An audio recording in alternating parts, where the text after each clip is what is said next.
I remember thinking like 4 weeks ago, man, just the heightened conversation around the Shedeur Sanders conversation it's untenable. It cannot grow from here. And I was waiting for it to kind of taper off or go into a different direction as Dillon played. And then Dillon Gabriel played just absolutely embarrassing in 2 of the 4 performances, and it has only grown. And I think it's only going to grow from here unless Dillon comes out and has a 300-yard performance.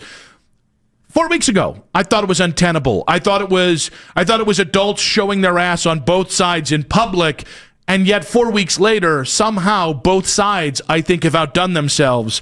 I think we're now to the new fevered pitch. I don't know. I feel like it had been relatively calm up until Dillon Gabriel absolutely stunk this last weekend. I do feel like, and I'll give the Shedeur side, I'll give them a lot of credit in this, even though nobody on the Shedeur side thought that Dillon Gabriel was a better quarterback. It did feel like the Shedeur side was giving Dillon a chance to say, okay, I'll make it where Shedeur doesn't even get a chance.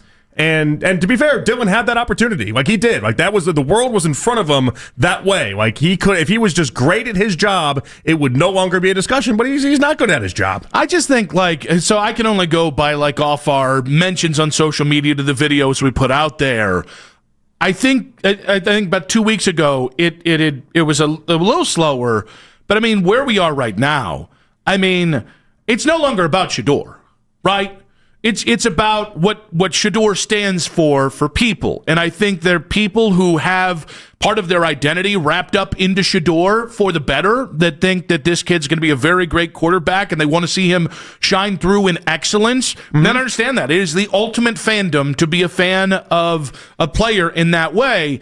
And the opposition is going harder in the paint because the Shedeur supporters are going harder in the paint. Well, and it's like, I don't think this is about Shedeur anymore, guys. I think this is about whatever you guys are working through. And maybe that might be part of it. Maybe both sides have to work through some things. But think about it. Like, if you had a theory, you just tinfoil hat, put the conspiracy theory hat on, go do whatever you need to do. And part of the layer of that theory was the idea that we'll just flat out and go down this road, that Dillon Gabriel can't play football, but Shadore Sanders can. And the first part of that theory has become true. Well, what's it going to do? It's not going to slow me down in that theory. Like, if I believed that the moon landing was fake, never happened, didn't exist, the whole thing was staged, and then all of a sudden NASA uncovers a whole room of what looks like could be a moon, is that going to take me further away from believing that the whole thing is staged, or is that going to go ahead and make me drive closer to what I believe? And I'm not saying I believe in the moon landing being fake. All right, you still look at my face. I didn't know. I don't. No. We're like a hop, skip, and a jump away from flat earther. I'm trying to use an example. I was going to go flat earther to begin with, and I was like, we don't even need to go down that road. Let's leave Kyrie alone. But you can believe in whatever you want to believe. If the first part of that conspiracy theory then it seems to be true, it's only going to make you ramp up your beliefs in what you initially held to be true as well. And then the first part of this is that in no way is Dillon Gabriel better than Shedeur. That's the first part. And that first part is clearly true right now. But I think both sides are operating on some level of a kernel of truth, right? Like, you and I both think, Shedeur's the more talented quarterback than Dillon, right? But neither of us is taking it to the level that it is. And conversely, by the way, the folks who do not like Shedeur, or who think Shedeur, that this is all much ado about nothing, their kernel of truth is he fell to the 5th round for a reason. Now, we can get to what that reason is, but I think what's wild about it is nobody is acknowledging either people's kernel of truth. It's a yes or no proposition for Shedeur supporters or Shedeur haters.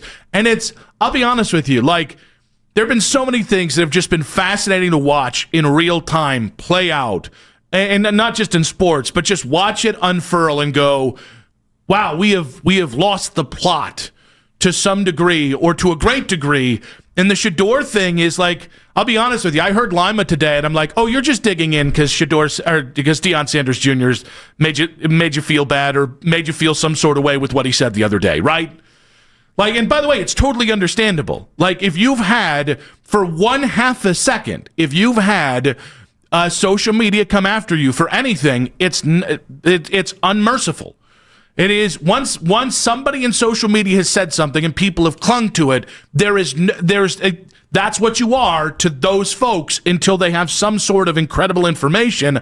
I get it, but it's just like I don't think we're any farther along in the Shedeur conversation. If we look at how I think Shedeur has changed himself in the eyes of the Cleveland Browns versus how the conversation has moved with Shedeur, one I think has gone at a snail's pace, and I think the other one is traveling at the speed of light and sound. Yeah, and that might be the end result of all this, is that the Browns just don't feel like Shedeur has evolved enough, Shedeur has gotten his act together enough, whatever you want to say. But it doesn't help alleviate the idea that people that believe in Shedeur, like myself, are like, all right, well, I don't think the Browns know what they're doing anyway. Like no part of this has stamped down the belief that the Browns have had the right idea about Shedeur Sanders the entire time in their evaluation. Mm-hmm. No part of this has. When they continued to give Dillon Gabriel first team reps and continue to say that Dillon Gabriel's the answer, and then Dillon Gabriel clearly not the answer, like the belief that they know what they're doing is just, it's zapped, it's gone, and so that makes it really hard. Yeah, and I think that is actually an interesting gulf for me. Is there was a time where I think people in general were like, oh, they got a plan, right? They got a plan. They got 4 quarterbacks. They're going to figure it out. And then systematically, and it's not all the Browns' fault, even though the Browns don't help themselves with their public messaging or the way they've decided to engage with the Shedeur supporters or the Shedeur haters with the reports that they put out there through various reporters. But like, it is interesting to be like, at no point, the one commonality of everyone is none of us think the Browns actually have a plan. None of us think the Browns know what they're actually doing. Whereas in the beginning portion of this, that wasn't the understood notion. In the beginning portion of this, if I told you I just think the Browns are wrong, the response back was, well, Kevin Stefanski knows more than you. Yeah, quarterback whisperer. Yeah, Andrew Berry. He whispers at quarterbacks. These guys know what they're doing. They've been, it's 2-time coach of the year right there. Andrew Berry is very respected in his position. Who are you to tell him that you think Shedeur Sanders is better than Dillon Gabriel? And now that like retort, that response back has just been completely just zapped. And now the people who were defending Berry and Stefanski in the preseason or in camp are now saying meaner things about both men than you and I have ever said. Well, this is what happens when you go to bat for a guy and then the guy ends up failing. That's what happens. I know we're swimming in treacherous waters here because if you say the P word, not that P word, if you say politics on air, every program in America, their sphincter tightens and every person starts to rabble. All right, but in the last 10 years, I have watched the entire political conversation move around me. I don't think I've really changed that much. I think maybe I've softened in some ways, but I don't think I've really changed that much. But I've watched it move, and it's moved about 7 times in a way that can make you dizzy. The Shedeur conversation is the exact same thing. I feel like the Shedeur conversation, it's not just that. You're like the Copernicus of Shedeur conversations? I think you and I both are. I think you and I have remained relatively unchanged with that. And in fairness, I think most people at the station have. But I think other folks on the station have given more have fallen prey to a heightened conversation, which then in and of itself snowballs and heightens itself. Well, I've told you this from the start. The hard part for myself, if somebody wants me to move off of Shedeur or do something different in this conversation, we haven't seen the guy play. Mm-hmm. I've not seen him play any football that matters and of consequence since the last time I watched him play in college, where I believed he was going to be a really good player. You know how fraudulent that would be to come out and then be like, oh, I think he's going to suck now? What? Based off of what? Well, you went back and rewatched the Colorado tape. What happened? Did I find new tape? Are we discovering new games that I'm not aware of? And that's the part of this conversation that really just kind of is just very interesting to me, is the amount of people that they flip-flop from spot to spot to spot, and it's based off of what? What are you basing it off of? He hasn't played any games. Also, I think it also proves that I just think how much social media has impacted sports talk in a way that we're all so, and this is not specific to anyone, but it is. I know you read, and I know you take in a lot of sports talk. Mm-hmm. I take in a lot of sports talk. The amount of thought that is just dictated by someone was mean to me on social media, or somebody said something that I in my heart know to not be true, but it happened, so I now have to change my stance on it. All that is, maybe this is a better way to put it. 99% of the social media conversation about Shedeur and a fair amount of sports media conversation about Shedeur is just emotion.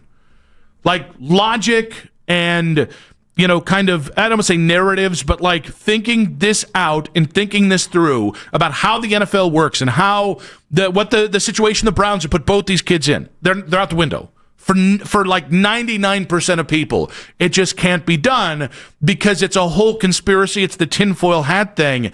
And again, like, I'm not judging anyone because everyone is susceptible to this crap in 2025.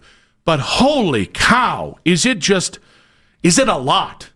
I will tell you, every time somebody brings up the Rams game when knocking Shedeur, it just feels like, and I'm not saying Nick is doing this because I think Nick is, I'm sure that in some part of Kevin Stefanski's brain, the Rams game is a factor of his lack of trust. That, and he doesn't say Spider 2, Y banana, chicken pox, butt nugget 32, right? Quick enough.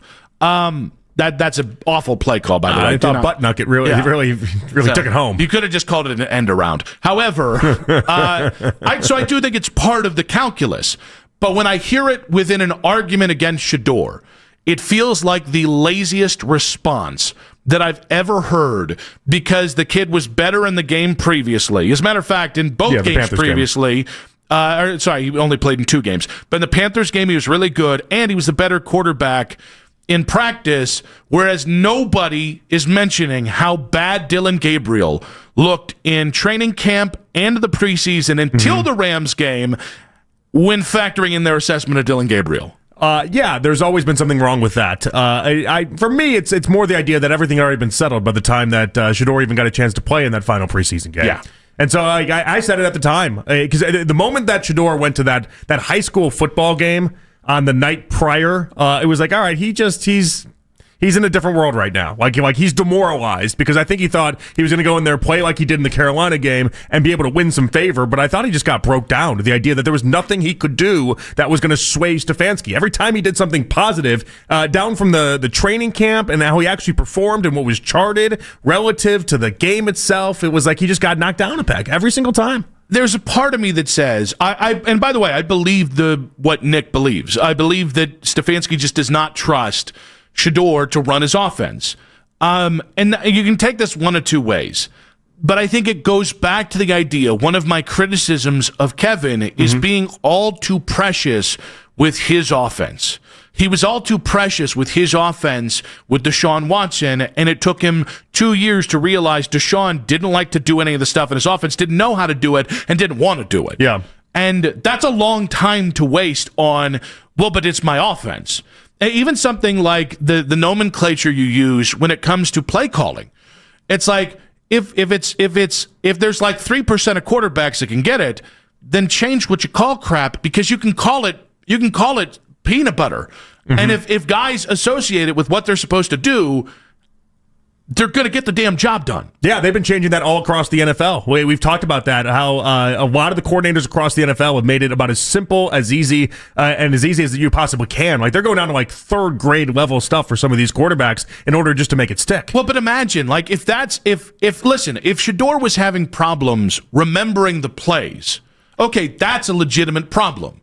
But if he's just struggling to remember what the name of the play is, I no longer know what we're doing. Well, here. but think about it. Like, that feels like the dumbest hill to possibly die on. I'm not saying that is, but if that's one of the ways you can take he doesn't trust Shedeur to run his offense. Well, no, but one of the faulty parts of their argument has always been from the day he entered is that he was behind, right? They didn't think that he could evaluate the field and his processing was good enough. Meanwhile, they evaluated Dillon Gabriel and his processing, and let's see how that works. The supercomputer looks like it's on delay right now. It looks like it's got a bug in the computer, but that was the one that they evaluated, and they found out, like, oh, this guy can do it. He can see all the whole field, but Shedeur can't. Like, you see how faulty that is? Yes. It just doesn't make sense. 1 + 1 doesn't equal 2 here, and it never has in any part of this conversation. Yeah, and I think that's where the Browns get so much crap, and where the Browns have, again, it was for their own agenda. It was to try and position these guys in a way that aligned with what Kevin felt, where maybe the front office felt, so that they could deploy this in the way they wanted to. Which, again, speaks to the fact that the quarterback competition on every level was just the most insincere thing, which matters. Like, I think that's so funny. Like, people are like, well, of course, they had a 4-man quarterback derby. Of course, everybody, this whole thing didn't work out. It's like, no. Like, how you do things, the process, right? This is team process. Mm-hmm. They love their process. The process mattered on this, and it's clear you rigged the starting spot for Kenny Pickett. When that blew up in your face, you very clearly pivoted to, let's get Dillon ready as soon as we possibly can. That has blown up in your face tremendously on multiple fronts. Mm-hmm. And I absolutely buy into the idea that Joe Flacco was traded in part so that Kevin Stefanski couldn't go back to Joe Flacco, that he'd have to go to mysterious quarterback number 3, whoever that might be, which, depending on who you talk to, is a different quarterback every damn day.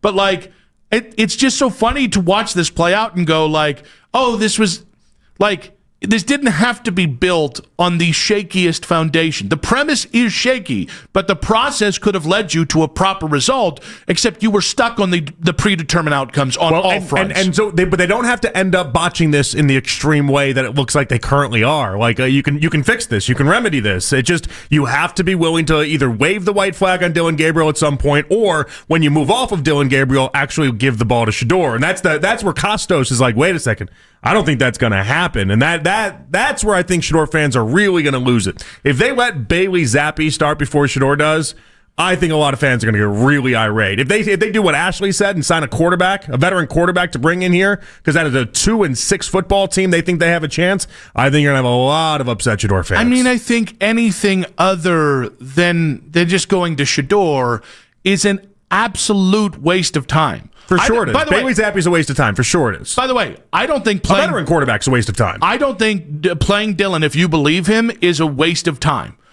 I don't believe in him. So it wastes my time because I'm counting the days until I watch somebody more interesting than him play. Mm-hmm. But if you believe in Dillon, and this is where Kevin's sticking to his principle, I understand in year 6 of being told how things are going to go, or going along, being a get-along guy for everybody. I understand. I'm going to stick this thing in the middle of the field, and if I'm going down, I'm going down with Dillon Gabriel. I absolutely understand it.